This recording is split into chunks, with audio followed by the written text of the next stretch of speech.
আমার টিকা দেওয়া হয়। এটা হচ্ছে খড় বলে, আর এটা হচ্ছে খেজুরের পাতা। এটা কেটে মনে করেন এটা অফিস আছে, তো হচ্ছে সেখান থেকে এসে অর্ডার দেয়, আমাদের বাসায় এসে দিয়ে দেয়। আমাদের এগুলো তৈরি করে দিতে হয়। আপনি 60 টাকা করে পান? আমি 60 টাকা করে পাই। ওনারা বেশি আচ্ছা, পাইছে। আপনি কি একটা জিনিসই তৈরি করেন? না, এটা আপনার মনে করেন বিভিন্ন রকম মডেলের আসে, একটা মডেল আসে না। এক এক সময় এক একটা মডেল আসে। এক এক মডেল আসে। আপনি ওই মডেল কত পিস করে অর্ডার পান? মনে করেন আর কোনো হিসাব নাই, যদি অর্ডার থাকে আপনার মনে করেন 15 মাস খানিক থাকে, তাহলে ওই অর্ডারটা এইভাবে চলতেই থাকে। আবার যদি মনে করেন 15 দিনও একটা অর্ডার চলতে থাকে, আবার পরে আবার পাল্টে আসে। এই যে কি পরিমাণে মানে ধরেন কতগুলো বানানো মনে করেন গুনতে পারলে হয়তো বা আপনার 20-30টা তারও বেশি হয়। আচ্ছা, কমপক্ষে 30টা, তাই তো? আপনার একটা বানাইতে কয়দিন সময় লাগে? এটা একটা বানাতে আমার একদিন লাগে। একদিন লাগে না? তার আগে দুটো পারেন? দিনে দুটা করলে হয়তো বা হয়। এভারেজ দুইটা। হ্যাঁ।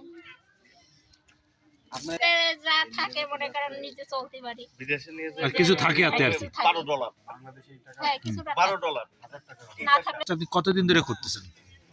এই কাজটা আপনার মনে না হলেও তো 10 বছরের বেশি তো হয়। আমাদের সহযোগিতা করেছে যে আমরা মনে করেন 5টা মানুষের সাথে মিশতে পারতাম না, কথা বলতে পারতাম না, সেইগুলো আমাদের একটু এখানে ওখানে নিয়ে যাই। আমরা এক জায়গায় বসি, মিটিং করি। ওই যে নারী ফোরাম যে ক্লাবে গেছিলেন, ওই ক্লাবের সাথে আমরা মিশে মনে করেন বাইরে বের হয়।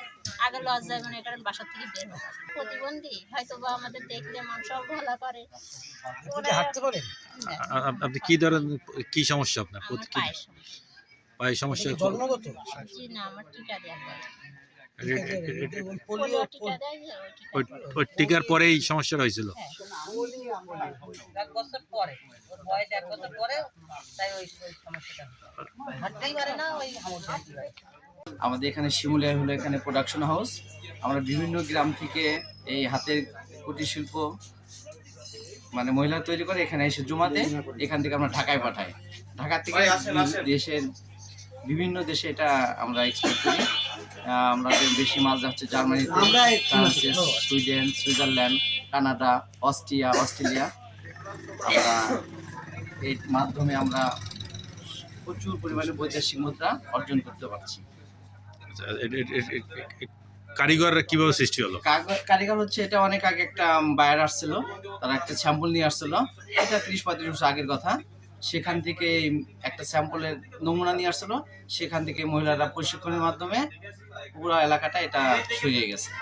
প্রশিক্ষণ কারা দিল? প্রশিক্ষণ এটা আমাদের যারা বাইরের যে লোক ছিল, বাইরের তাদের কিছু আর্টিস্ট ছিল, তারা নমুনা দেখাই দিচ্ছে ডিজাইন, সেইভাবে আস্তে আস্তে এটা এখন ঘরে ঘরে এটা তৈরি হয়। এই ধরনের কারখানা এই অঞ্চলে কয়টা আছে? এগুলো কারখানা এখানে অফিস অনেক আছে। আমাদের যেমন 1000-1200 মহিলা আছে, অন্যান্য অফিস এরকম আসে। সবার আলাদা আলাদা মহিলা, তারা আলাদা আলাদাভাবে কাজ করে।